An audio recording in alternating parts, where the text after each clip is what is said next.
We are live. Hello, everyone, and welcome to the Alliance of Independent Authors Self-Publishing Advice. Our member Q&A this week. I'm here with Michael La Ronn. Hi, Michael. Hi, Orna. Happy March. Happy March. Yeah, well into March already. Where is the time going? I don't know why lockdown makes time go faster, but it does.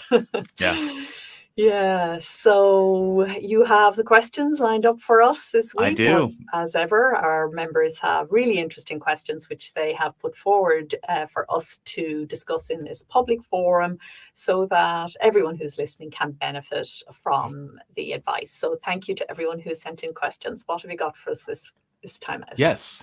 So the first question comes from member Peter. And the question is, I think something that a lot of people have been thinking about, especially as we're starting to come out of lockdown in some places, and at least here in the States, the weather's a lot nicer. And the question is, as a first-time author, my book is approximately 6 months out from being published. When should I start the search for a book marketer? And does ALLi have a list of marketers that we can take a look at? So that's the specific question. But I think the more general question is, when is the best time to start marketing my book? Great question. And well done, Peter, to start thinking about things 6 months in advance, because very often we find that people with their first book, they kind of just get through the production of the book and get it up there and then go, what now? How do I let people know this book exists? So great to be out there at this point.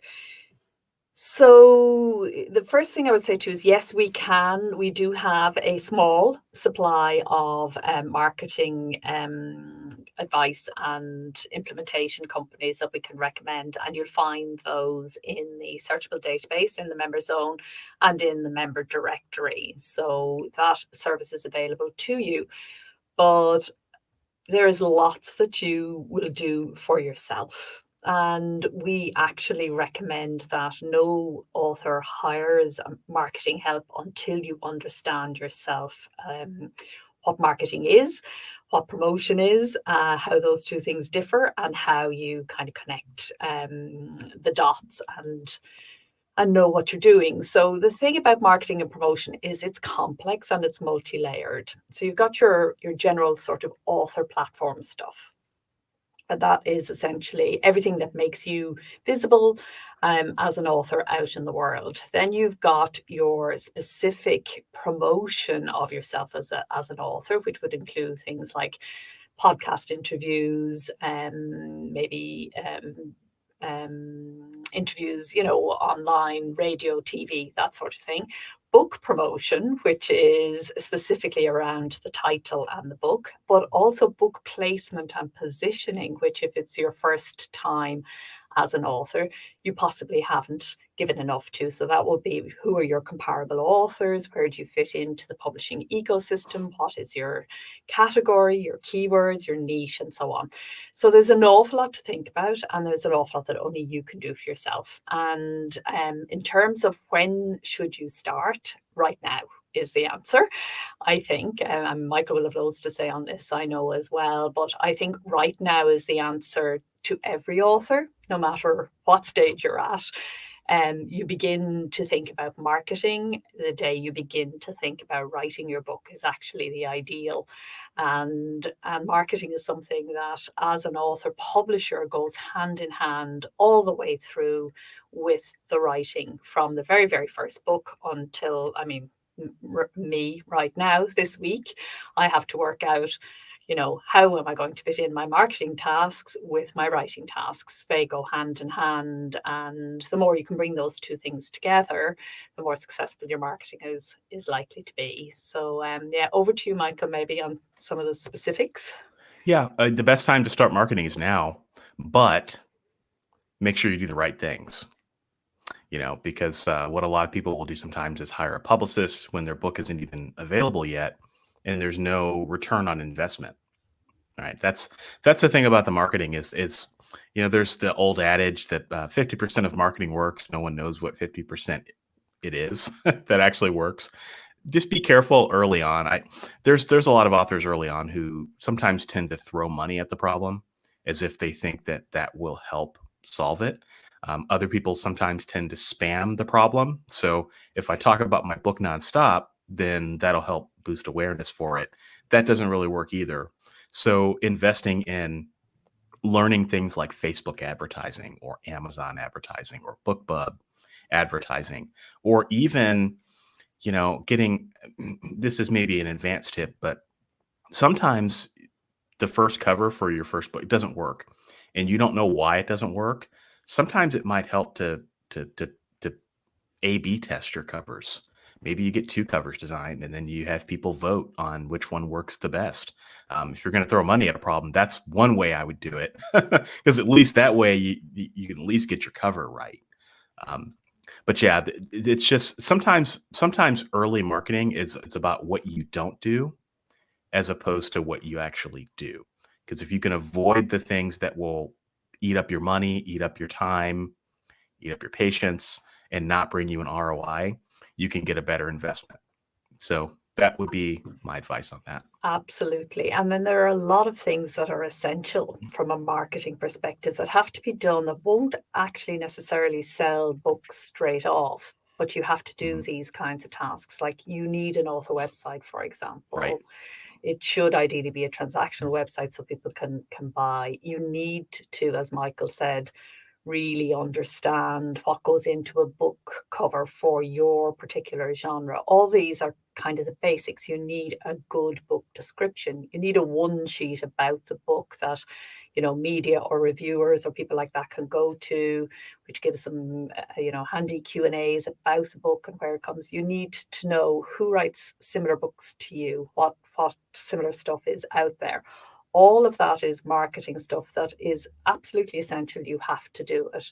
And I think there is something else that happens with the first book, which is that authors don't necessarily want to do the marketing work.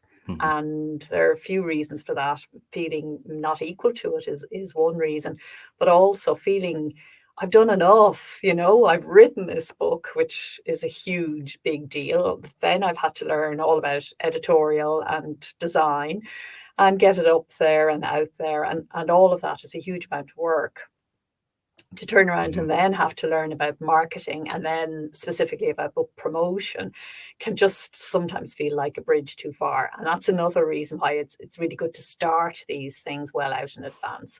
So, until you have a website in place, until you have an email list, a reader magnet that will attract people to your email list, and a sense of your book placement and positioning, where it falls out in the marketplace, I would say hold off on doing any other marketing. Get all of that in place and move on to writing your second book if necessary, if you haven't got all that set up to your own satisfaction. Marketing dollars are best spent when you have 3 books in the can. It's very, very seldom worthwhile unless it's a particular, non-fiction one-off kind of book that you're writing for a very specific reason. But for the average fiction or poetry author, it is not worthwhile investing in a service on book 1. You're just not going to see that money back, and you're not necessarily going to shift a lot of books. And that's no reflection on the book. It's just the nature of things. Agree. And remember the 80-20 of marketing. That marketing is kind of like an iceberg, right? Marketing is all the work that you can't see under the surface. And then the tip of the iceberg is the promotion. That's exactly it. And Milena in the comments says, Orna, it is so good to hear you say this. I feel validated in my efforts. I'm writing my first book. And at the same time, I'm learning about marketing. Fantastic. Great. Keep going. Yes, indeed. And thank you, Peter, for the question that spawned our theme today. So next question that came through was from Charles. And there were a few other folks who had this question as well. But this is, where do I find the Ingramspark promo code for anyone who is curious about that? Sure. So first of all, thank you very much to Ingramspark for providing a promo code for our members. This allows for up to 50 changes or uploads on the Ingramspark dashboard this year. So perfectly adequate for most of our members. And you find the discount code in the same place that you find all the other wonderful discount and deals that we have from our partner members. Essentially, the discounts and deals page in the member zone. So just log in with your password that you set when you joined and go to the discounts and deals page. And while you're in there, and we find that some of our members actually forget to go into the member zone often enough or even at all. So while you're there, do take a look around at all the other things that are in there, all the other benefits and downloads and resources and everything else that's there. But yeah, you'll be surprised at the excellent discounts and deals that are available in addition to the Ingram code, which is a fantastic benefit. All right. Next question is from Jack. And Jack asks, can you recommend a good syndicated service for my debut book release? Syndicated service. So I'm not sure exactly what's being asked for there. Yeah. Oh, I'm sorry. I guess I left out an important part of the question. Can you recommend a good syndicated service for my debut book press release? Okay. That's probably a little bit more helpful. Yes, great. Well, there are a good few, of these press release services that will put out a press release about your book. Again, it's, I would think, not a great return on investment. So our recommendation is not to do it, I'm afraid. Unless you have a particular, very newsworthy story, it's highly unlikely to be picked up on. It will give you a Google mention, which can have some value depending on the book. But again, for the vast majority of fiction authors and the vast majority of poets, this sort of service has little or no value. It's not hugely expensive, but that amount of money, it can be depending on what sort of a budget you have to promote your book. And that sort of money, we would argue, is better spent on other things. So if press is something that you're interested in, doing up your own press release and finding people who are specifically interested in the kind of thing that you write and in what your, where your niche is, where your keywords or categories, those things we were talking about in relation to the last question, carefully honing one query to somebody who's likely to be interested in your offering has far more value than just putting the press release out there. They're almost never looked at by journalists. Right. Yeah, I've never, I don't know anyone who has had success with press releases. You almost have to do some sort of media stunt in order to get them to pay attention, and no one's going to pay it. There's just such a bias towards self-published writers with traditional media, even like web media, that I just don't think it's worth anyone's time. And that's my personal opinion. Yeah, and I think, that will be the opinion of most of our most successful members as well. There is a way to approach media, but it's time consuming. It's not something that just kind of blasting out a press release is going to achieve for you. And you have to think of it from the journalist point of view. They're getting hundreds of these every day. And there was a time, perhaps, it's a very, very long time ago, when somebody having written a book was a press-worthy event, but not any longer. So yeah, divert your money somewhere else and maybe put some time into this if mainstream media is important and valuable as an actual sales tool. That's the other thing. Sometimes new authors just automatically go for mainstream press and press release because they think that's what you should do.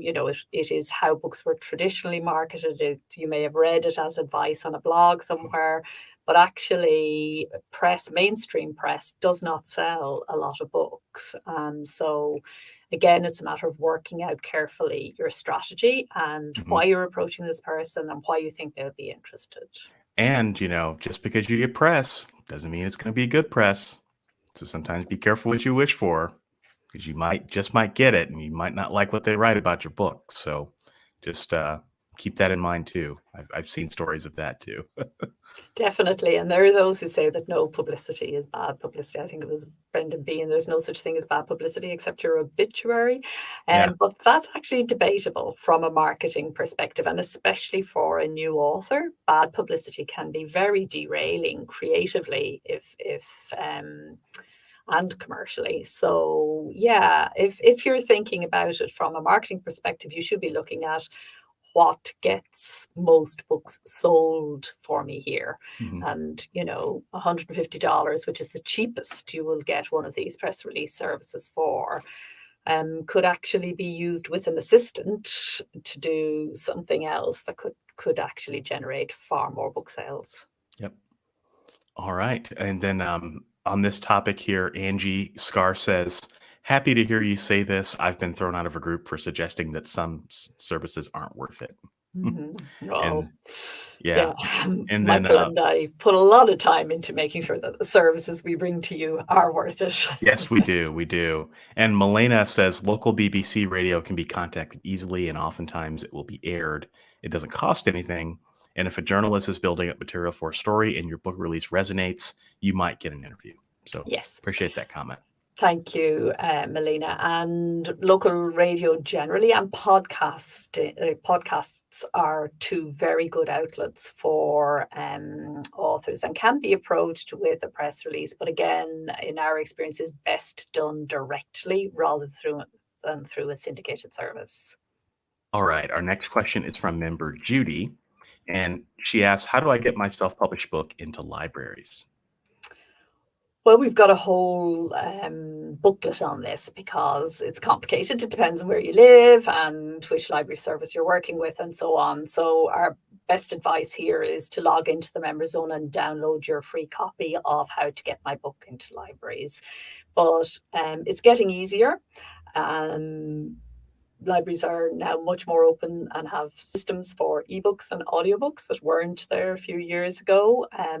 There are more suppliers going directly into the libraries. Kobo is now distributing directly to libraries as well. So yeah, it's libraries are not going to make your fortune, but they certainly are a good way to raise awareness of your book, and it's well worth, of course, supporting libraries. And many of us as authors are very grateful to libraries as the place where we learned our trade and found so many beloved books. So yeah, it can be worth doing for lots of reasons. And then there are countries, and the US is one of them, where you will actually receive some money from libraries, but in lots of jurisdictions you don't. It's not something that is lucrative in any way. So yeah, download the short booklet, How to Get Your Book into Libraries. That's the best advice. Okay. Now, our next question is from Shondelyn, and there's a lot here. And I apologize, Shondelyn, that we won't be able to get to all of it. But essentially, the question is, I am new to self-publishing and new to ALLi, and I've written a first series of children's books. I've gotten feedback from beta readers and have edited numerous times. I've taken lots of notes from different places on self-publishing, and most people in their resources are very different. The first question, which is the one I want to make sure we hit, is how can I be sure that I am following the proper steps from start to finish of book publishing to ensure success?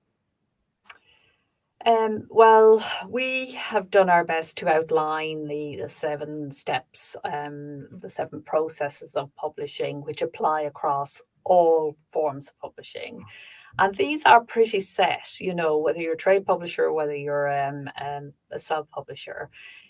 The actual processes are very set. So they are editorial, design, production, distribution, marketing, promotion, and rights licensing. But of course, within each of those processes, there are lots of different ways in which you can approach these things, and you'll get conflicting advice. Some authors, there are lots of perennial debates in the author industry where there is no right answer. There is just, the right answer for you at a particular time. And so, there is no black and white definitive list that somebody can say, this is right. And even if we were to go and see all your books and, see your strategy and know what you want to achieve, still there are going to be some questions to which there isn't a right or wrong answer. So in a way, looking for that is asking for the impossible. Having said that, there are general practices that are tried and true, based on business principles as well as publishing principles and writing principles.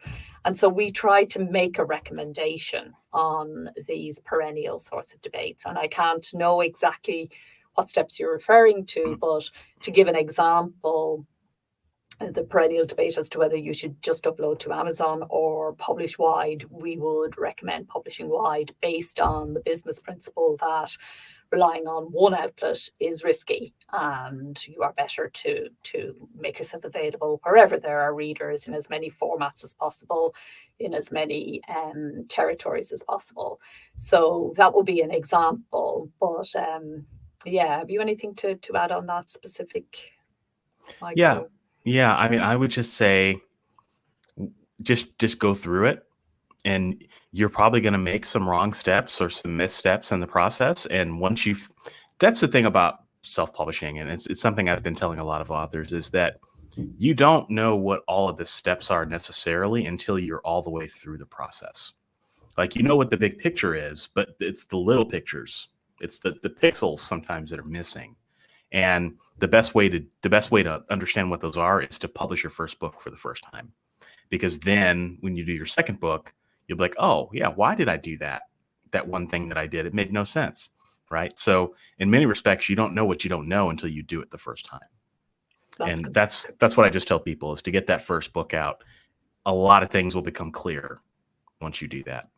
That's completely right. Yeah. Learning by doing rather than trying to get everything right in your head up front. It makes a lot of sense. Yep. Okay. The next question is from Colin. And this is a very specific question. And that is, what is the best way to market my Christian leadership book? And again, it's one of those unanswerable questions. So just knowing that it's a Christian leadership book isn't enough to be able to tell you the best way to market it. And again, the learning by doing principle applies. So everything in self-publishing, particularly when you're doing it for the first time, but really always, all the way through, is best done in that spirit of exploration and experiment. So you do something, you make your best guess, and you make your best effort, and you put it out there, and you learn from the doing of it. And from that, then you refine and you know better the next time.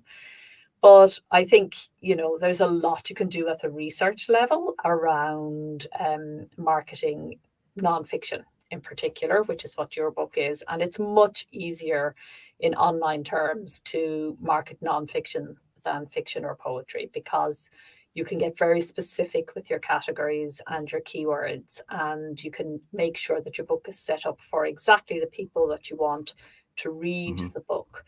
So best general advice when it comes to marketing is take a look at the category on Amazon and the other online retail stores. See what other books are there up at the top in the bestseller lists. Look at what they are doing in terms of marketing. Go back and look at their websites, look at their Facebook pages, look at their other social media pages. Look at the kinds of words they use, the kind of images they use, the book covers that are popular in the genre, themes that you can see that apply across a number of authors. There's just so much you can do at the research level in that way, which will give you ideas. In the doing of that, you'll get lots of ideas. There's no best way, actually, to do these things. They are very subjective, like writing a book. There's no such thing as, what's the best way to write a book beyond do the things that are essential. And then after that, apply your creativity and make sure you're reaching out to the readers who have a need for this book, that you're actually narrowing your efforts so that you're focusing specifically on them rather than trying to reach more widely. The more narrowly you can define your marketing efforts, the more likely they are to be successful. Yeah, and this just an idea. I don't know if it'll be helpful to you or not, Colin, but looks like the target audience of this book is ministers of churches, principals and lecturers of theological colleges and other leading Christian groups. I can't speak right now, but like new media seems to be all the rage right now, or at least has been for quite some time with churches. So why not create some sort of sermon ready media that could easily be inserted into a sermon, right? That a pastor's doing. Because if it's all about Christian leadership, then maybe that's what that looks like. So maybe creating YouTube videos that are like 2 minutes in length that would give a congregation something to think about, or that would give a pastor, a great idea for a theme of a sermon, right? That's kind of what I think about when I think about Christian leadership, if that's the way you wanted to do it. So to me, this sounds like something that would be a great candidate for a blog or a YouTube channel, possibly, or a podcast, something where your target audience could easily consume the lessons that you want them to learn. But that's just kind of my first thought. But yeah, everything Orna said. Go ahead, Orna. Yeah, well, that's a great example of reaching out directly to the people you most want to reach. And I think, if there's a best, in inverted commas, way to do marketing, it's that type of thing. It's where you get really clear about your target audience, your target readership, and you think creatively about ways in which you can reach them. So I think in the community generally, when it comes to marketing, we get a lot of advice of the what you might call the standard stuff, which would be, do Amazon ads, do Facebook ads, that kind of thing. But there are lots of more creative ways in which we can reach out to the readers we want to reach. And it is easier with nonfiction. So even in terms of finding those pastors and those leaders, that becomes a relatively easy thing compared to, say, finding the readers for a historical fiction novel or something, which is not half as easy. So I think you should be well rewarded for some very specific sort of efforts there. So good luck with it. All right. And that was the questions we had for today, but we do have some questions in the comments. Okay. Sharon Turner asks, keywords for AMS campaigns. Can you help? I can take this one if you want. Yeah, well, I was just going to, you take it and then I'll see if I'll add. Okay. I was going to recommend Publisher Rocket by Dave Chesson.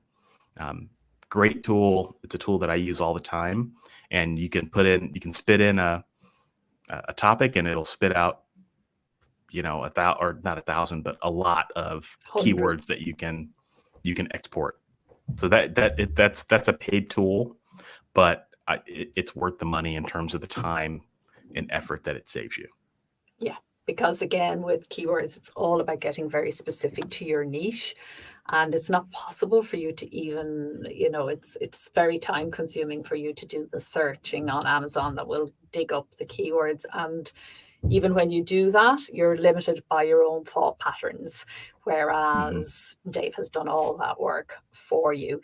There is a divide in the community as to whether it's best to use loads of keywords on Amazon ads or whether you're better off to kind of go very specific. And there are lots of other debates about Amazon ads as well. But certainly you won't go wrong with Publisher Rocket. Yep. And there are other tools as well. That's the one that I personally use. You can do it manually, but it'll take you forever. So next question is from Catherine. She says, hi, Orna.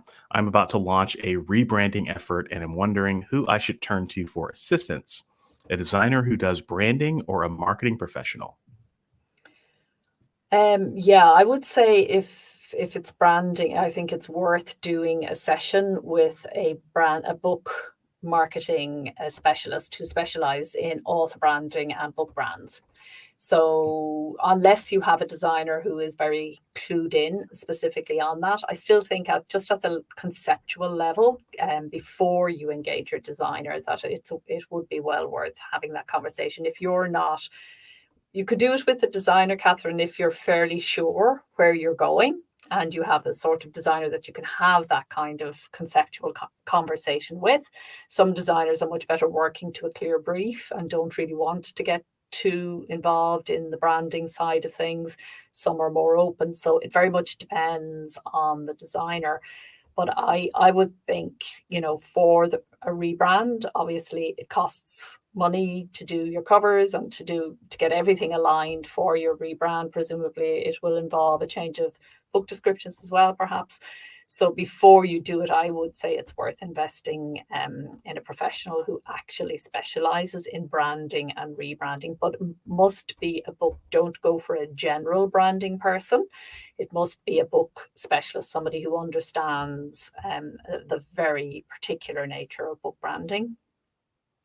Yep. Okay. And then one last question from the comments, and then we'll wrap. And this is from Marie Nicholson. I'm about to publish my first book. I have shortlisted 3 editors. Would you advise contacting all 3 at the same time? I was thinking of sending them the same 1,000 word sample to see which person is the best fit. I think that's a great strategy. I'm a big believer in the 3 quotes for everything. I do it in my house, and I think that's a great way to do it. And you get a kind of a general feeling for the editor as well, which is just as important as how much it costs, is just how you work together, how whether you look forward to their emails, that kind of thing is important. And you can get a sense of that in that process as well. So yeah, that's the way I would approach it. I agree. So, and then Angie says, I just love the no bull supportive style of ALLi. Oh, thank you. Appreciate that.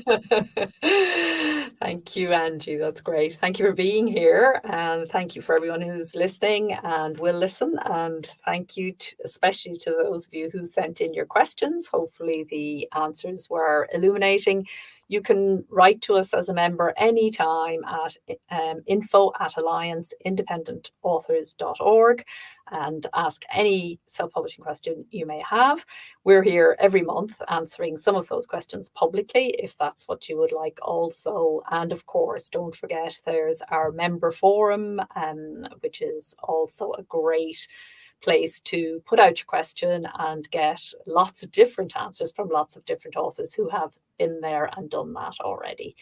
So yes, until next time, happy writing and happy publishing. Bye. Take care, everybody. Bye.